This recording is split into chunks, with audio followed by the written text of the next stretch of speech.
afternoon and welcome to the news. The headlines tonight.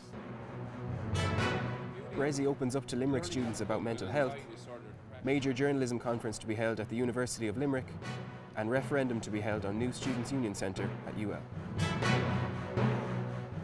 Mental Health Week is well underway at the University of Limerick, with events taking place across the campus. Today, Brezzy opened up to UL students about his own struggles with mental health issues. Emma Markham has the story. Mental Health Week continues at UL with events such as Puppies and Chocolate and Breakfast with Brezzy. Niall Breslin gave a talk to students today about the importance of taking care of their mental health. The beauty of learning how to cope with an anxiety disorder or depression, the tools you have to incorporate to cope with them are brilliant tools to have. They're tools that everybody in this room, with or without a mental health issue, should have. I think they're slightly the kind of forgotten area of education. Like, we're all talking about mindfulness in primary schools, we're all talking about how do we get mental health in the curriculum in second level, and the third level should let them take care of themselves. And it really should be the opposite. I think third level is a very exposing time for a lot of people. And there's a lot of people who love it and have no problems, but there's a big handful of people who do have serious issues when they go to college. These two campaign weeks kind of promote not just if you're already struggling with mental health to go seek help, but also ways in which you can, if you already have positive mental health, to how to keep that going and coping mechanisms for if you do hit a tough time. Like, say now it's week 10 and exams are coming up, so try and get people, prepared for, well look, if you do hit a bit of a stressful patch in the preparation for your exams, this is what to do, this is the services that are available on campus.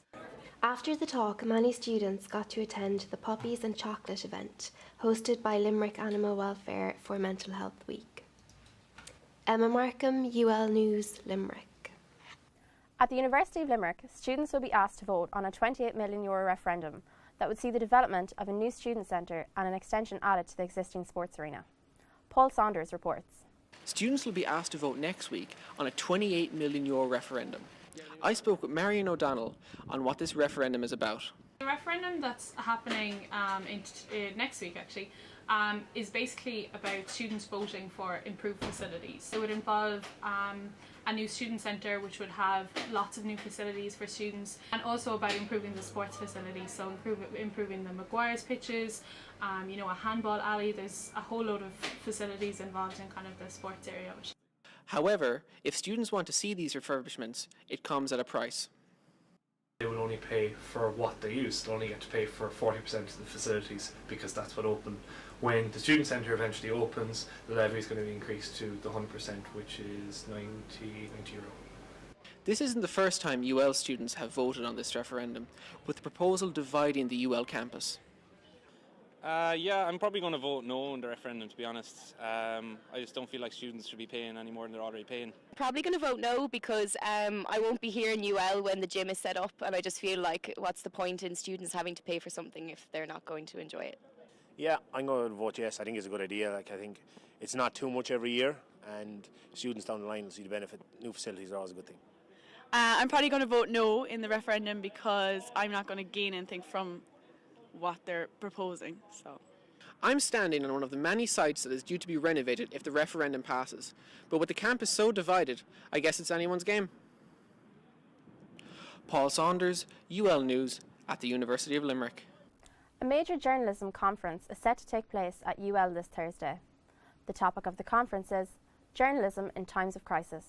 This report from Martin O'Brien.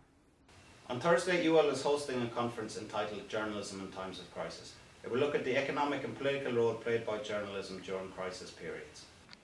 I spoke to Henry Silk, one of the conference organisers. There's kind of a dual side to it. There's the media itself is in crisis through falling sales and falling profits, at the same time as reporting on crisis and the connections between them. Mary Dundon spoke about the Journalism and Politics seminar.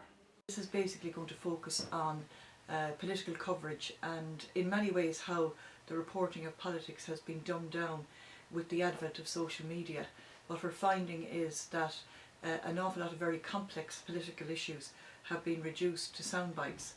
Fergal Quinn explained about the Representation in Times of Crisis seminar.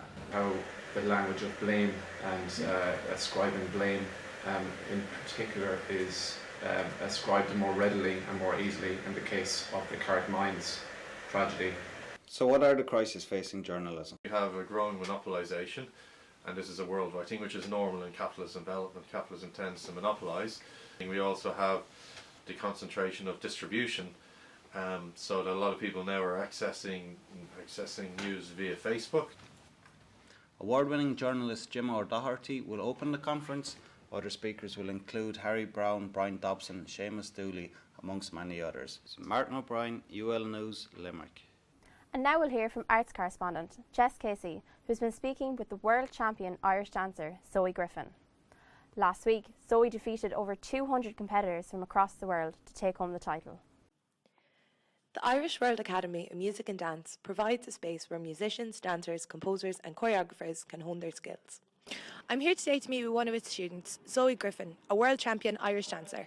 School was never something I really wanted to do, so I wasn't really sure, but when I had found that this course was here, it was the best choice possible that I could do Irish dance every day inside the college. Well, this year at the Worlds was an experience that I've never experienced before. Last year I got 5th in Montreal, so this year I was going in as the Munster, All-Ireland, Great Britain and Irish national champion, but it was my first year doing seniors, so I was a bit nervous. I was kind of hoping maybe for top 5, but when I found out I was over the moon, I couldn't believe that all the hard work had actually finally paid off.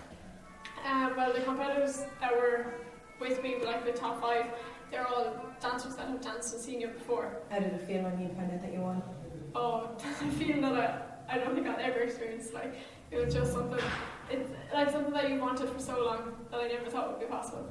For it actually to come through, it was amazing. Like. And what are your plans now?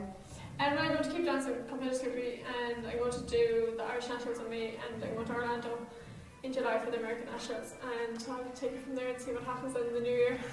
And we wish her all the best. Jess Casey, UL News. And now, over to Gavin Moroney at the sports desk. Gavin? Thanks, Sinead. First to football. The last 8 of the UEFA Champions League returns tonight. Barcelona are vying to win back-to-back European Cups for the first time as they welcome Atletico Madrid to the Nou Camp. In this evening's other tie, German champions Bayern Munich will host Benfica. Now to golf news. Irish fans are hoping that Rory McIlroy can bring some of his excellent form to Augusta on Thursday. The Ulsterman, who shot a hole-in-one during practice yesterday, is aiming to become the first Irish golfer to don the famous green jacket. In racing news, the Willie Mullins-trained Annie Power has been declared to race in Thursday's Aintree hurdle. Irish fans will be hoping she can repeat her Cheltenham form and beat off the challenge of Nicky Henderson's Might Enter Yours. In GAA, our sports reporter Enda Tracy caught up with Cork footballer Rory Dean to speak about Cork's relegation from Division 1 of the Football League last weekend. I'm in the University of Limerick today to talk to Cork senior footballer Rory Dean on coming back from his cruciate knee injury and his team's performance in this year's league. I suppose it took me 9 months roughly, including everything, yeah. So started off after the operation in July, and after that it took me until around April was probably my first game. So I suppose assessing the league, you just have to look back and reflect on how we performed. I suppose some of them aren't good enough, and we had some good games as well. So we've just got to look at ourselves and look inside our camp and what we can improve on and what we need to improve on. I suppose there's a lot there to look at. I suppose we're a very dedicated bunch of lads that always just strive for improvement, so regardless of what's being said or how we're performing, we always just look to get better. I suppose a big thing we're looking to do is just be a bit more consistent in our performance, which we probably didn't have at the start of the league against the likes of Donegal and Roscommon. So we're looking at ironing that out, and hopefully, looking at our first round of the championship, then hopefully a Munster final, and then see where the year takes us after that. Okay. Despite relegation from Division 1, Rory will no doubt be hoping he'll be following in the footsteps of the victorious Cork team of 2010. Enda Tracy, UL News at University of Limerick. Let's take a look at the weather forecast. Most of Ireland is cloudy tonight with scattered showers across the east coast and light rain throughout the country. Temperatures will range from 9 to 11 degrees. In Limerick City and County, we will see the same weather patterns appearing. Later tonight, we will see some outbreaks of heavy rain and temperatures will fall to 5 degrees. That's all for this evening. Back to you, Sinead. Thank you, Yulia. The headlines again tonight. Brezzy opens up to Limerick students about mental health, major journalism conference to be held at the University of Limerick, and referendum to be held on new Students' Union Centre at UL. And that's all from the news desk. We'll be back at 9 o'clock. Until then, good evening.